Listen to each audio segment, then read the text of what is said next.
I really feel like I need to set a boundary. Shame on you. See, you can set boundaries without feeling guilty. Mended light.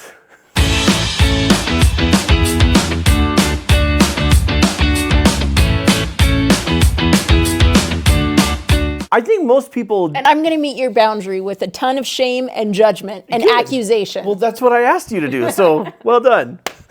Okay, so... But not in real life. Not in real life. That's not... Not IRL, so that's what the kids say. Boundary setting. Most people, I feel like, at least on the surface, believe, setting boundaries for yourself is a healthy thing. Mm-hmm.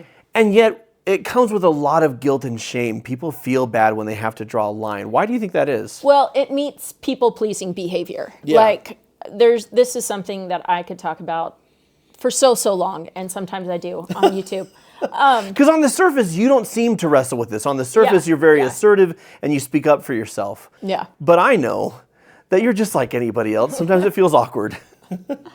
I'm a human too, okay, guys? I have feelings. Damn it. Okay, so we all have our coping mechanisms, all have the ways which we create safety for ourselves. And we all have the ways in which we exchange conditional acceptance and belonging. And any of those areas, those are going to push up against healthy boundaries. And so there are people that struggle, their coping mechanisms are more people-pleasing behavior. Right. And that's like a high-level challenge. Like that's how they created safety in their world, is the people-pleasing. And to something you've talked about before, that's what they tie their worth to. If people are I don't know why I'm saying they. This has very much been a me thing. Like, if people are happy with me, if they're pleased with me, then I feel good. And I think that's natural to an extent, but the issue was my self-worth was tied to that. And the ugly side of that is if people are displeased, then I did something wrong. And people can use that to manipulate, to get you to do things that are against your values or to betray yourself because you don't want to hurt them or upset them. Or it could be something that they're not even aware that's going on because what you're saying is yes, but that's not what you're actually feeling or wanting to do. Right. So all these things we're talking about regarding boundaries, we think of boundaries or not setting boundaries as the problem or the challenge. But in reality, they're a symptom. They're not the root issue. Yeah. The root issue is, how do I see myself? Right. And do I have safety in the world? And am I exchanging my safety and my acceptance for perceived safety and acceptance? Like, am I exchanging unconditional love instead of living in a place of conditional love? So quite often, when we see behaviors of ours that we don't like, or even we recognize aren't supporting us, we kind of have this mentality of just stop it. Like, just be different. When in reality, what we need to become aware of is what is the need that behavior is serving, and how can we get that need met in a healthier way? And a lot of times that is going to take addressing our biggest fears and our biggest insecurities and becoming aware of how we're exchanging conditional love and then asking ourselves, okay, is this how I want to show up in the world? And how do, for myself, in my own internal world, and in my relationship with myself, do I want to shift from a place of earning my worth, exchanging conditional love, to knowing my innate worth and living in a place of unconditional love and showing that unconditional love to myself? Anyway, tell us about boundaries. Okay. Well, boundaries can be physical, they can be emotional, they can be intellectual, spiritual, sexual, or time or material related. So let's break these down one by one. Physical boundaries involve things like privacy, personal touch, and personal space. People are like, I have a bubble. Yeah. Don't trespass the bubble. Right. And other people are very touchy-feely, and there is no bubble. Right? Yes. And that doesn't make one person's boundary right and another person's wrong. It just makes them different. And that's why they're called personal boundaries. Emotional boundaries involves respect for emotions and feelings. Intellectual boundaries, respect for people's beliefs, thoughts, and ideas of another person. That's a big one for me. That's a huge...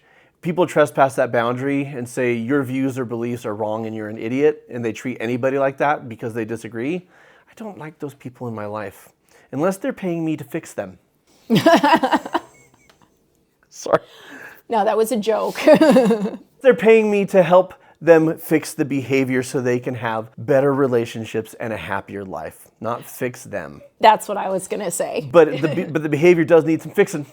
Time-related boundaries are things like timeliness, respect for another person's time and availability. That's a big one for you. It is. Punctuality and honoring your time and your, it's a struggle for me.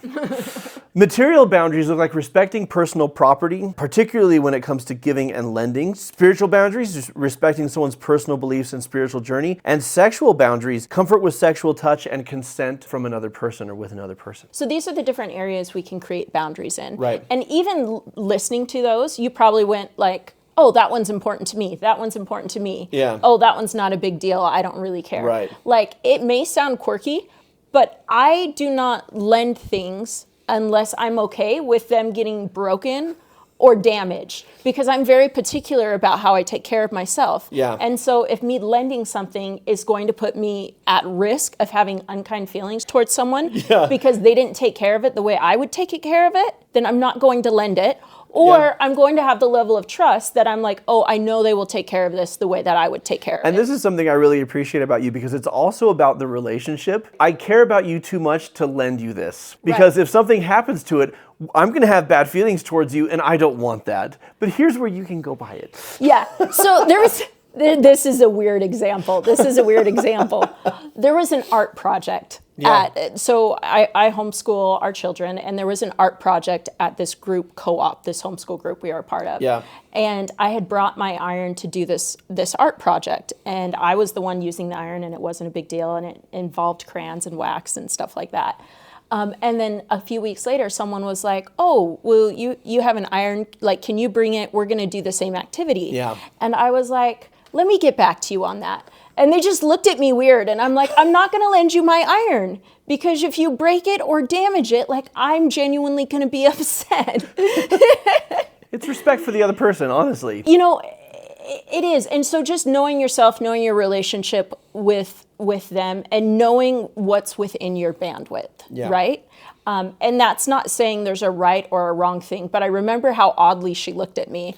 And I was like, because here's the thing about homeschoolers. I am a very uncommon homeschooler.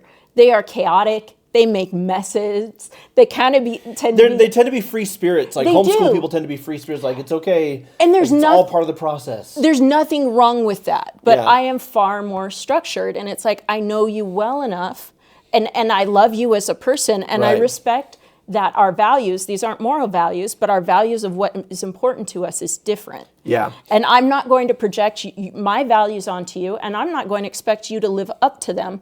I'm also not going to put myself in a position where if something needs are not met, that I'm going to be upset with you. Right. And when you use the word chaotic, I know you don't mean that in a negative way. That's No. just like relative to how structured you are. It feels very chaotic. Now, boundaries are something that you do. It's how we communicate how we want our needs met. And these are healthy and necessary. Here's the thing. Boundaries are not something you expect the other person to do. Boundaries can be communicated, or they cannot be communicated. And they are not unhealthy or selfish or manipulative. It is an integral part of healthy relationships. Yeah. Example, I'm going to end this conversation if you continue to shout. I can stay for half an hour. Thank you for the offer. Unfortunately, I can't make it. I'm not comfortable discussing this. Like, Yeah. those are all separate, like, single sentence boundaries that could be used in different situations. Can I give you an example of a boundary I love to use in therapy? Okay.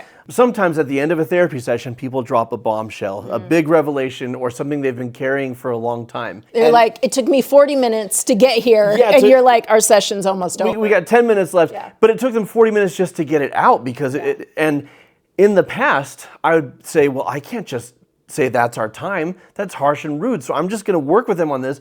But then I'd start my next session late, which is not respecting the other person. It's not respectful of me because I need to pee.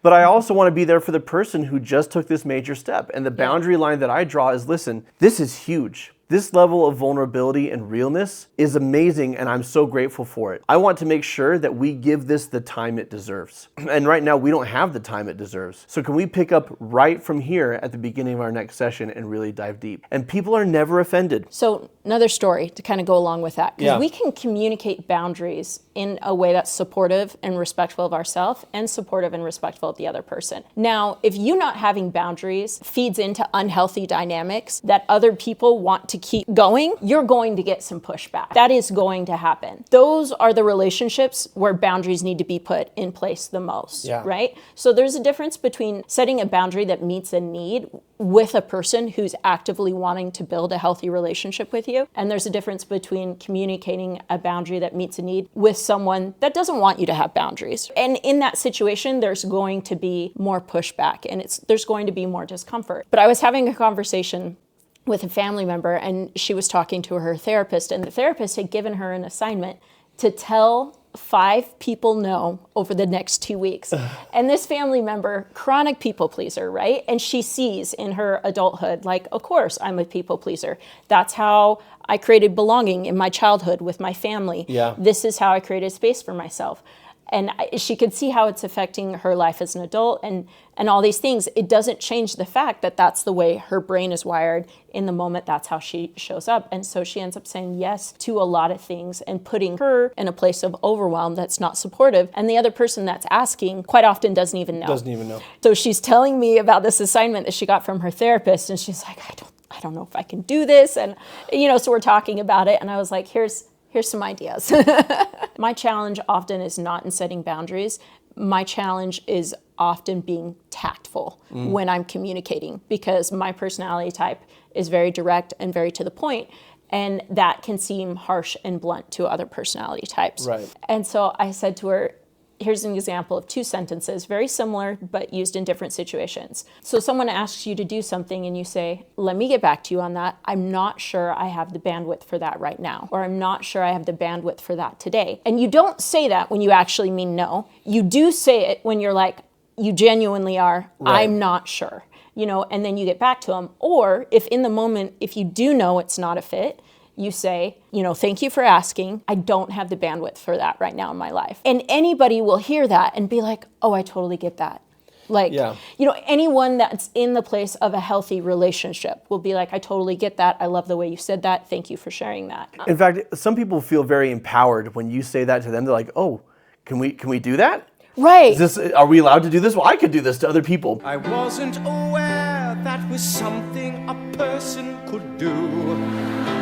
So some other good examples of boundary setting phrases. Please do not discuss that with me. I need time to think about it. I'll let you know. I don't respond to work emails on the weekend. I respect your opinion, but this is my decision to make. I do not have the bandwidth for that right now, or this week, or today. That's the one you were just referring to. Yeah. Okay, so like we were talking about earlier, the lack of boundaries or people-pleasing behavior was probably how we created acceptance and belonging for ourselves. It's how we exchanged or earned our worth or our place in the world. So if that is something you can relate to, a wonderful thing to do is to, 1, recognize your own needs. And you might not even know your own needs. You might be so focused on meeting the needs of others or just creating safety for yourself that you don't even know your own needs. So this journey of creating boundaries and doing it in a healthy way is first knowing your own needs, and then giving yourself permission to have needs. Yeah. So give yourself permission to have needs. Give yourself a seat at the table. Keep showing up and practicing a new way of being because you're worth the effort. This reminds me of a moment from Buffy the Vampire Slayer, which despite the silly title was definitely a female empowerment saga for a lot of people. This is a moment that I'm definitely going to cover in my Buffy Gets Therapized series, but it's going to take me a while because I think this is 5th season. So Buffy is a vampire slayer. Okay. She also kills demons and monsters. Good to know. And she's been endowed with basically superpowers to protect the world, right? Okay. That's her deal. There's a group called the Watchers whose whole job is to train her and instruct her and to prepare her for what she has to do. But she's the one who has to do it. And the Watchers, just like anybody else, are now just bureaucracy, just red tape, people giving themselves busy work and holding her back. So they've, what? Fascinating. They fired Giles, her Obi-Wan Kenobi, or Dumbledore, if you will. He's the guy who guides her guide. Her guide. They fired her him mentor. because they have not been going by the book. And they have set themselves up to judge her and tell her everything that she's doing wrong. And then she suddenly realizes they don't have the power I do. You guys didn't come all the way from England to determine whether or not I was good enough to be let back in. You came to beg me to let you back in. To give your jobs, your lives some semblance of meaning. This is beyond insolence.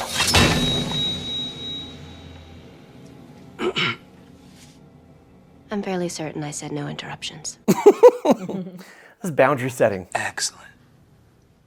You're watchers. Without a slayer, you're pretty much just watching masterpiece theater. You can't stop Glory. You can't do anything with the information you have except maybe publish it in the Everyone Thinks We're Insano's home journal.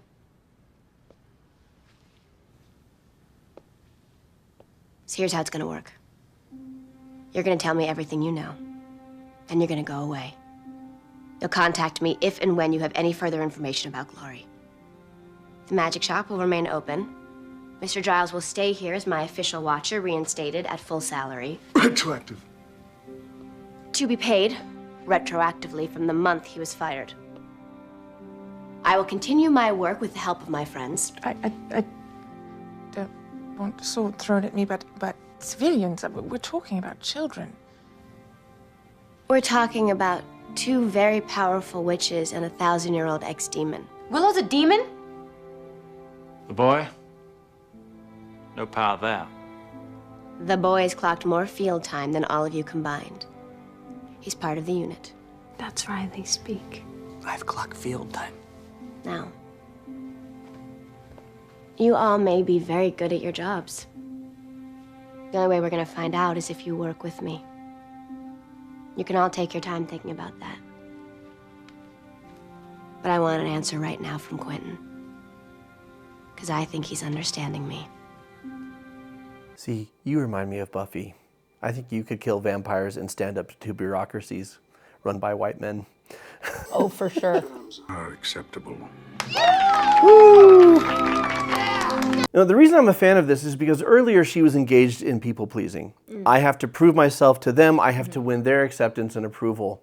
Instead of drawing boundaries for herself, I deserve a seat at the table. In fact, I'm the head of the table.